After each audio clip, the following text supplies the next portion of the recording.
presented by the Office of Gifted Programs on parenting for gifted student self-advocacy, creative ways to support social emotional learning from home. Our presenter tonight is Kay Roberson, who is the gifted resource teacher at Cox High School. We will be recording this presentation, and it will be uploaded, as have our other ones been, on the VB Schools gifted playlist on the VB Schools web YouTube channel. So we thank you for joining us tonight. We have some great webinars planned for next year as well. And we would encourage you, we won't be taking live questions tonight. We do encourage you to follow up with your gifted resource teacher or the staff at Old Donation School, wherever your child attends, if you have any questions. And with that, I will turn it over to Ms. Roberson. Okay, thank you. Can everybody hear me okay? I'm hoping. Again, thank you. My name is Kay Roberson. I am the gifted resource teacher at Cox High School and also a parent of 3 teenagers. So I do have some battle wounds in this area. So thank you for joining us, and we'll run through this as expeditiously as we can. Hopefully you get some good information. Let's see here. Make sure I can move this out of the way. All right.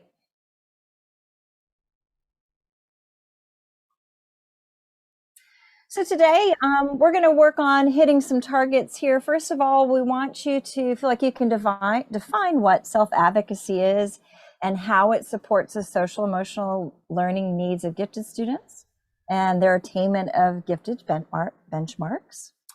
And additionally, we hope you'll come away with some learnings, some strategies to help prepare your students from home to help them self-advocate and to thrive through the process. All of this is in support not only of gifted standards and benchmarks, but also our strategic goal. As a district, we're working towards cultivating mutually supportive partnerships to help families in the division forge relationships and help our students' well-being, as you can see here. And of course, this all as well helps self-advocacy in support of one of our major goals as gifted benchmarks detail metacognition. We want students to be able to develop their metacognitive skills and help them to foster that independence, that self-directed learning, all of those things that help them to understand themselves a little bit better. So I'm going to start off with an essential question, actually 2. I'll invite you to join me in a Menti. It's a little polling mechanism. Basically, if you go to menti.com, follow this link here, and I'll put it in the chat. Let's see if it'll let me.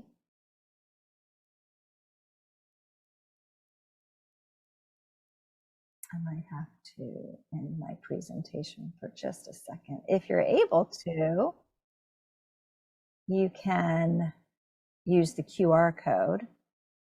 I'll plug this into the chat for us. Again, I just want you to answer those 2 questions for us. What is advocacy, and why is it important for students to learn this as a skill? I'll give you a moment. I'll put that in our chat for you. And I also have a handout that Ms. Scott has already put in there for you to use. It has all the links and everything that you should need there, okay? So you can follow right along. Come back to our screen here.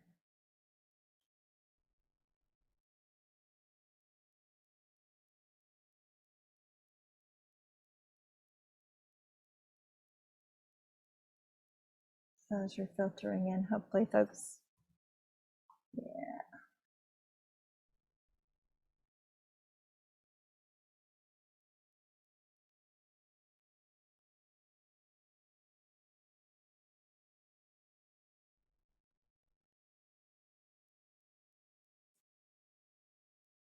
Great. Speaking up for oneself, the ability to state your needs, great. Absolutely, absolutely. So that they can guide their own learning journey. Absolutely. We want them to be able to show more student agency, to be more empowered, to be able their point of view respectfully. We talked about this. We've had a lesson similar to this with students throughout the division, gifted wise, and we call it advocacy without alienation. And that's very important, to be respectful, to make sure your message is delivered in a way that will be received. Help them stand up for a cause, absolutely, and help others to be aware. Excellent. Glad to see that folks are able to get in. Excellent. Okay. Well, I'll keep that open. We can refer back to it. I'll be using this Menti towards the end, and so I'll advance that slide in a little bit when it comes back to that time. But I'm going to bring us back. And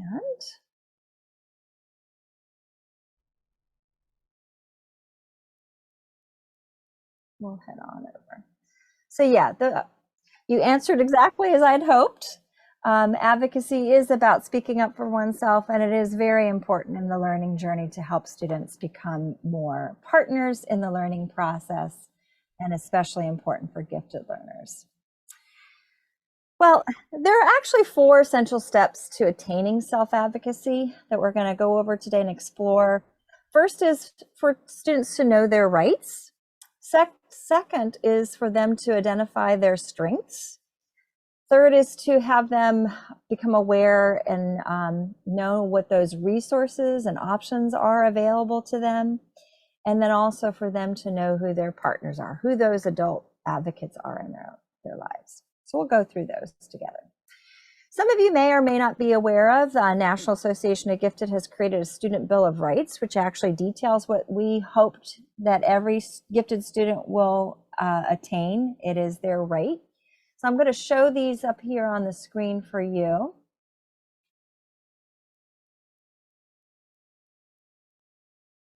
Have you take a look at them.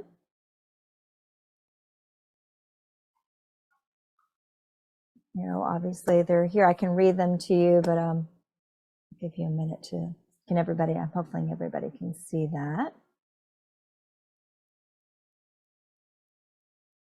So I want you to think about which one of these do you think is most important to you and your child as a gifted student in this moment of time? And we'll let that be the way we direct, the way we receive the rest of this presentation.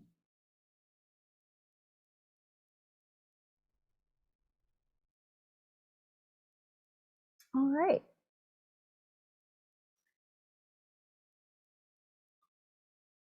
Next, it's really important for students to understand what their strengths are. There are so many different things that go into understanding that. It has to do with learning style. It has to do with goals. It has to do how one interacts with students in groups, how they, what they perceive to be their strongest skills. So I challenge you to just take a look at these questions on this page here too, and think about how many of these questions can you actually answer? And that's a good start to understanding strengths and where to go. And like some of the questions, some of the points I already pointed out, what are their strongest skills? How do they work in groups? How do they prefer to show what they know? And these are good questions to talk over with your child as a beginning to this advocacy piece.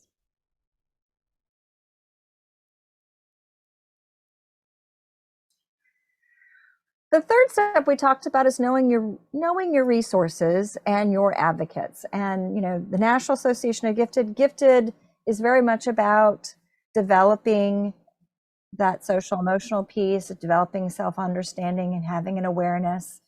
The district and nationwide social emotional learning and those 5 core competencies have been a part of arming students with the skills that they need in the building. And of course, the gifted resource team, your teachers, your coaches, your administrators are those resources and advocates as well.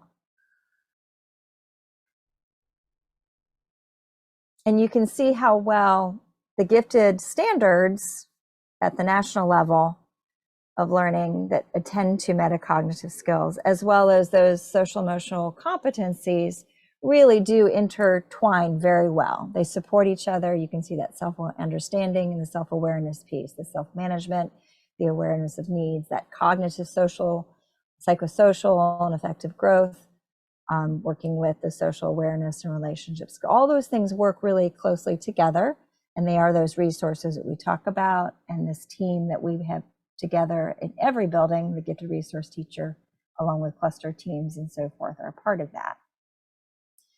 But the big part that we want to talk about tonight, getting back to that question, is how can we support that from home? And there's an amazing resource and authority in this field, which has been a part of our gifted reference library, which you may have heard about in other aspects, but it's a book called Thrivers, and it's the work and research of Dr. Michelle Borba.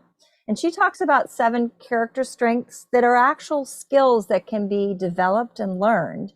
And a great way to do that is from home. So we're going to talk about these, and then we're going to use and apply it.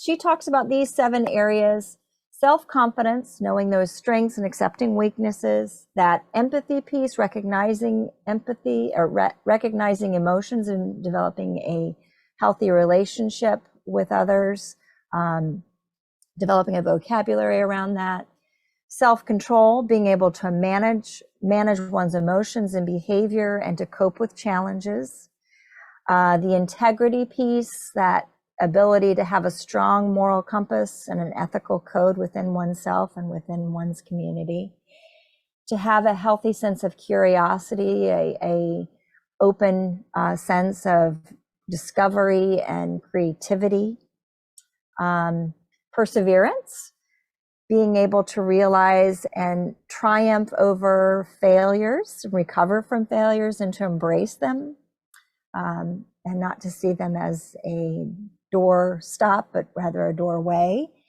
And then finally, that optimism, that skill of being hopeful and having a positive outlook on life, believing in life as a meaningful endeavor, and finding meaning in everything that you do. So we're going to dig deeper a little bit more into these, and we're going to use them as a skill. So each one of these aspects, each one of these skills and attributes comes with some recommendations that are provided, and I've given some specific pages where these are found. But one of the big things we talk about in the beginning is being able to assess what the student's strengths are.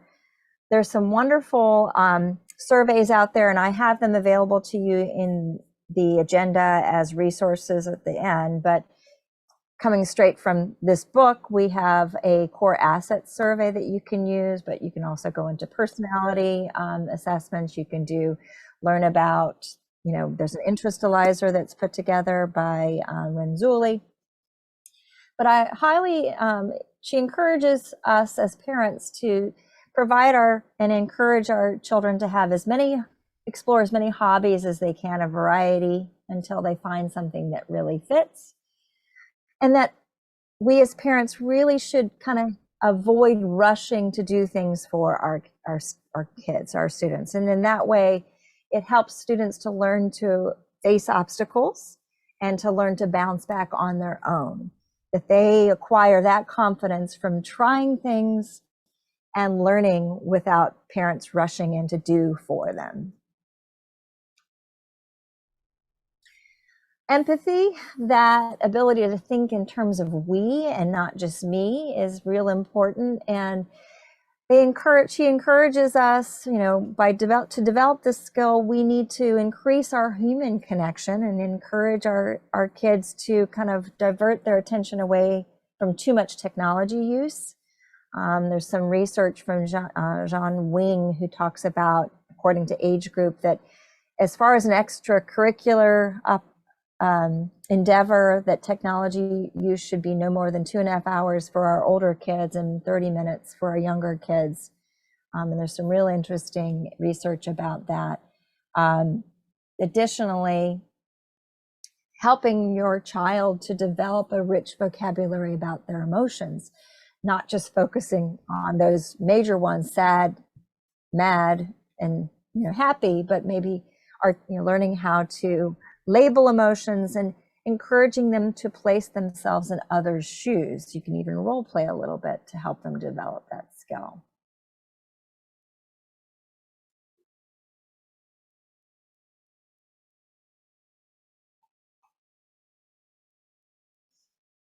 Self-control, that's one of the greatest, there's a lot of research about that being the greatest predictor of academic career and even relationship success. So we can help encourage our child to develop that self-control piece by reducing their things that will rob them of their attention on one task at a time, teaching them mindfulness, breathing, like I said, doing one thing at a time instead of, several things, giving them time and space to enjoy something for the simple endeavor of enjoying it. And also giving them little strategies like creating an if-then contingency plan. When they know that there's something that causes them distraction or even distress, you can come up with some plans using this if-then contingency plan. For example, like if the phone battery dies, then I will use a battery backup. Or if I'm struggle with staying focused and watching TV, then I will, sit without a electronic device. And then again, avoiding allowing your, as an adult, swooping in too quickly to manage things for our young people, because then it's not helping them to develop that skill. Integrity, having a strong moral code. We can help our kids by, identifying what's important to us as a family, coming up with a list of virtues that are important to us, helping our students to come up with a motto. What kind of family do we want to become? Catch them doing something right and encouraging and praising that. Showing them and practicing them how to speak out on things that are important to them, and doing so in a respectful way. A lot of times that's about timing. I always say, if you're going to take a stand, try to make that a smaller crowd or audience than a bigger crowd where we can't control as much. And, practicing with them until they are able to do it without training wheels. And then creating, like a mantra, do what you say, maybe something that do what you say might be a mantra, or, actions speak louder than words that you can offer them. Have the child help create that. Curiosity, it's all about passions, projects, and play with this. Modeling creative problem solving and brainstorming. Combining curiosity with other things can help them to solve and advocate. Thinking about, combining curiosity with self-confidence or with empathy, which we can actually play with you can play with in a situation. Asking I wonder questions, like I wonder what would happen if, or stretching them a little bit when they make a statement. How do you know that's true? Or what makes you think that? Stretching their comfort zone, maybe bargaining with them if they don't want to go to a birthday party. Maybe saying, okay, we're going to try this for 15 minutes. And if you don't like it, or 30 minutes, then we'll leave. But getting them to the point where they can be curious about something new. And then also showing some self-control by, okay, here we can do it for a couple of minutes and see how that works. And there again, avoiding that micromanaging and overscheduling, because that often gets in the way, setting deadlines on things that a child wants to play with can often discourage curiosity. Perseverance, keeping going even in the face of adversity. And we talk about adversity actually, builds perseverance more than gold stars. So, You've probably heard of Angela Duckworth's work. Her grit scale is a proven predictor of long-term academic and career success. So by encouraging a growth mindset and praising effort as opposed to a fixed mindset, using statements instead of "you're so smart," which is fixed, maybe encouraging them by praising what effort they've put into certain tasks. Using a formula to set goals, to make sure that you say, I will do something by a certain time and when. Having your students come up with goals that are formulated that way. Or teaching bounce back statements, turnaround plans, so that you're encouraging risk taking, but in a safe structure. And then rebrand the word mistake to be something more like opportunities and glitches and temporary detours, so that you're encouraging them to realize that, perseverance is really about, failure, coming back from failure and learning what do you do when you hit a roadblock? Optimism, having the students notice negative thinking and challenging it and pointing out the inaccuracies of that pessimistic thinking. Develop a healthy motto. We'll get through this. Make it a part of the way that you work as a family to share these mottos, that you praise and notice good thinking so that you can encourage and acknowledge it. Get them out volunteering. Volunteer as a family so that you can see good things going on and help them to know, to believe in that. And then show them how to stand up for themselves using little protocols like the one provided in this book, where we, having a more chill, relaxed demeanor, asserting yourself, looking strong, and then meeting it are all some strategies that we can use. All right, so what we're going to do now is we're going to practice using a protocol that's part of the Gifted Pedagogy Toolbox, creative problem solving. In the creative problem solving process, we have an idea generation process and then a winnowing down focusing. So we're going to work on a tool called Assisters and Resistors, which is part of the idea generation process. And we're going to use a tried and true, old and familiar situation. Any of you familiar with Peanuts and Lucy and Charlie? Poor Charlie. He's had issues with Lucy for many years now. And we're going to use that as an opportunity to practice this strategy. All right, so we're going to do this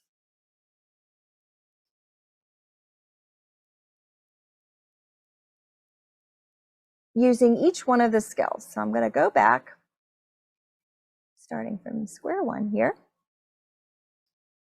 So with this strategy, what we're to do is to think of something that will assist Charlie in this situation and things to avoid, okay? So that's how this works as a idea generation process. So again, we want Charlie to advocate for himself, and we at home want to help him with that using the 7 skills of Michelle Borba's work. All right. So happens every time. Lucy asks Charlie if he wants to, kick the ball. He goes to kick the ball. She pulls it away. What's one thing we can do if we're working on the self-control strategy? We can try that try if-then strategy. If Lucy asks Charlie to play football, then Charlie might suggest another game, or Charlie could actually be the one who holds the ball while Lucy kicks. Something to avoid as a parent is swooping in a little too quickly. Avoid calling Lucy's mom right away, or avoid calling the teacher right away, because again, we are taking away that opportunity for Charlie to learn self-control and advocate for himself. Of course, if this persists, by all means, use those resources and those teachers. But that's an opportunity to use another skill, which we'll move on to next. Empathy.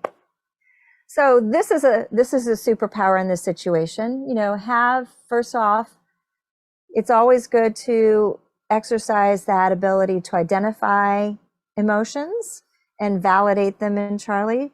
Ask him how he's feeling. How does it make you feel when Lucy does this to you? So that's one way of helping him to develop a vocabulary for how he's feeling. And then we can use that as an opportunity to help him figure out, you know, to be curious as well, to figure out how to fix the problem. So what if we ask him something like to step into Lucy's shoes? Maybe there's something behind the way Lucy's behaving. I wonder what Lucy feels like when she does things like this. Is she trying to make people feel small because she feels small? Maybe there's something you can do to help her. Okay. Maybe you can encourage her in other areas, and that could change the dynamic. Just something to think about as far as that, using that empathy. And then also role playing with them. So what are you going to do next time? You know, let's role play what we do next time when Lucy asks us to play. Things to avoid jumping in to tell Charlie how he's feeling. Avoid assuming that Lucy has the same home environment that you have, that there might be something else going on. So again, that can, you know, help understand the situation a little bit better and use that as a superpower for him. Do not replace face-to-face interactions with digital ones. You know, if he's starting to feel like he doesn't want to play football, don't automatically let him find an inner world. Let him, you know, we want to encourage him to have interactions with people face-to-face. Though certainly lots of great opportunities to play with folks digitally as well. And don't assume that the teachers are aware, the adults are aware. Self-confidence. So we can use self-confidence in this situation to a system. We could have him try playing a game that Charlie is good at, like chess or maybe flying a kite. Point out all the many strengths that Charlie has to help him feel more confident.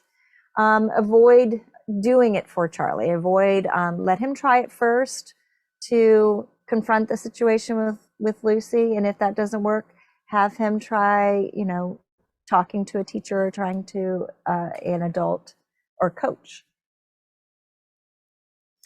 When we talk about integrity, having that strong self-ethical compass, moral integrity, one thing that might assist him is, you know, speak out using the practice strategy. So whatever if you decide and if you work on how to speak confidently and that strategy of being respectful but firm in talking to Lucy, you can create a mantra and use that mantra to help encourage Charlie. Remember, actions speak louder than words. Be confident, be yourself, okay? And encourage them to speak up for themselves. Avoid acting like Lucy. Avoid giving in to Lucy because it's easier for a short term. And then using curiosity, you know, asking questions like, I wonder why she's doing this. Maybe there's some reason for why Lucy's doing this, or have him stretch his comfort zone a little bit. You know, challenge him to try doing one little thing that might fix the situation. Maybe have him ask the teacher if we can play something else on the playground, or have him ask the teacher, would you mind watching Lucy and I play football today? And then just trying that one little thing and notice how he starts feeling more confident and building some strategies and some agency. And then avoid, you know, when your child comes up with some ideas, saying that this won't work or negating an idea. And of course, avoid arguing with Lucy. That's not as effective. And then of course, adopting some optimism. Who knows, things can change. Remind Charlie of your healthy motto that you've established as a family. You can do anything with time and effort. Maybe, you know, practicing kicking. Remind him about what you practiced about standing up to Lucy. That whole protocol of being calm and chill and asserting what he wants, that he doesn't want to be the one that kicks this time, and let show that look of confidence and mean it. I'm not going to play football. And then make sure that you're challenging when he uses negative self-talk, that you call that out and that you help him to replace it with positive terms. And again, no fixed mindset statements, only growth mindset, talking about effort, using the right language, and then avoiding fear. Don't be afraid of Lucy, but instead use optimism and positive language and positive mottos. And then that perseverance. Practice that goal formula. Come up with the formulaic goal. I will practice kicking footballs with Linus when we play football at recess. Or practice a bounce back statement saying, I don't have to be perfect at kicking footballs. I can learn from this and I can get better with effort. Avoid using fixed mindset statements like you're so athletic or you're so smart or you're so handsome. Instead, say things like, I like how you're spending time and effort working with Coach Jones on your kicking skills. Or I like how you approached your teacher about watching you play football, for some pointers. Avoid letting Charlie quit. It's really important, especially if it's something that he's passionate about, that he has a win, even, chunking it down so it is something small. Chunking down for those small wins can build confidence and that overcoming that obstacle. All right, so those are the ideas that we had to share. What I'm going to do is bring us back to our Menti. And thinking about those suggested, I'd like for you, just push us forward one screen here to our next poll. And what you're going to do is think about one of those strategies and what's one idea that you would like to try out. And how do you think it might help your child become a better self-advocate for achieving their goals? So again, it's the same location. You can use the QR code if that's working for folks, or again, this link.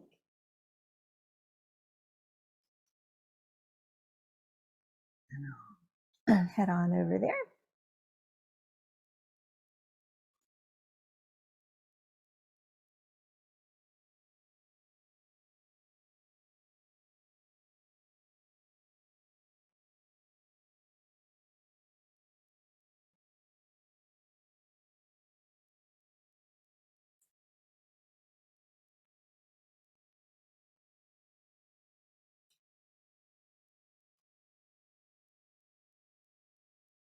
Awesome. Perseverance. I'm seeing. Yes, absolutely. I think it's just so important that we model persevering for our kids so that they know how not to give up, how it's done.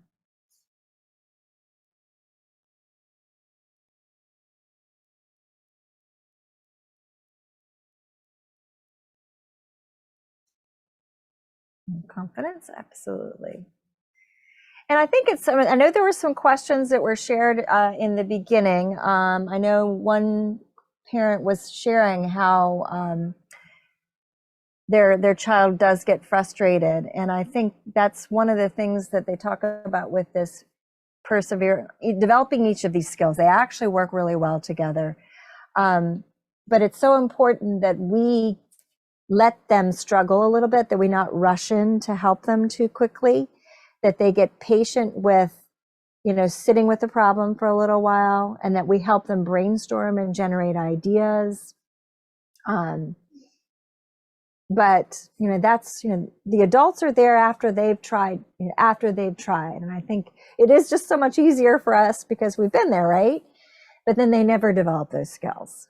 And that's what we want them to be able to do. If they have these skills, then they're better able to advocate. By practicing with them, by using some of these tips, by practicing and developing it and role play, even acting out a situation with them, they develop them on their own. They feel more confident, they feel more optimistic, and all those things kind of come together. This is great. Excellent. Excellent. Well, I surely appreciate, I know we're probably at a little bit of a delay, but I'm going to just bring us back to the final piece. You'll notice that in your handout and in the resources that I have a number of different resources and links that you can plumb. By all means, reach out to your gifted resource teachers. We have all of these resources. We have this book, Thrivers. I know I've got several copies. I'm always recommending it to parents and to teachers and to students, though it is written more towards adults. There's some great resources. You know, the Virginia Association of Gifted has lots of resources as well, books. We talked about knowing your child's strengths. There's so many different surveys available, you know, whether they're introvert, extroverted, what personality type, what kind of learner they are, what kind of Sternberg profile they have. You know, all of these pieces are here for you to, you know, plumb and look at with your kids.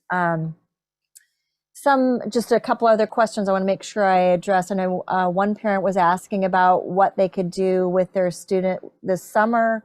And, you know, Virginia Association of Gifted has some things. GS Arts is a local program that has opportunities this summer. Again, talking about exploring those hobbies and a variety of them so that they'll feel more confidence in one area, transcends others. Someone else was asking about how to help their gifted learner when they struggle with turning in work. They're turning it in late. And again, that's something where curiosity, you know, giving them time to tinker with things that they enjoy, so that they can, you know, in that free time to explore it, so that they don't feel that pressure to just be seeking perfection, but that they can be learning and working with things, exploring that curiosity piece and developing confidence. And then another parent was asking about advocating for attention from peers and groups. And there again, that comes with, you know, that confidence skill and the optimism skill, you know, identifying, and also some empathy, identifying emotions in others. Having a rich vocabulary for emotions can help them read folks a little bit better so that they know how better to interact with their peer group. And then learning to advocate, you know, for a role that they like in that group, or talking to a teacher about, you know, what role they like to play in the group or who they'd like to work with, so that they can get the best possible outcome. All right, well, that's about all that I have. I thank you so much for your participation today. And again, if you have any questions, feel free to reach out to your gifted resource teacher, or you're welcome to email me if there's anything that I went over that you'd like more information about, but everything should be on your handout. I appreciate you so much, and have a great afternoon or evening.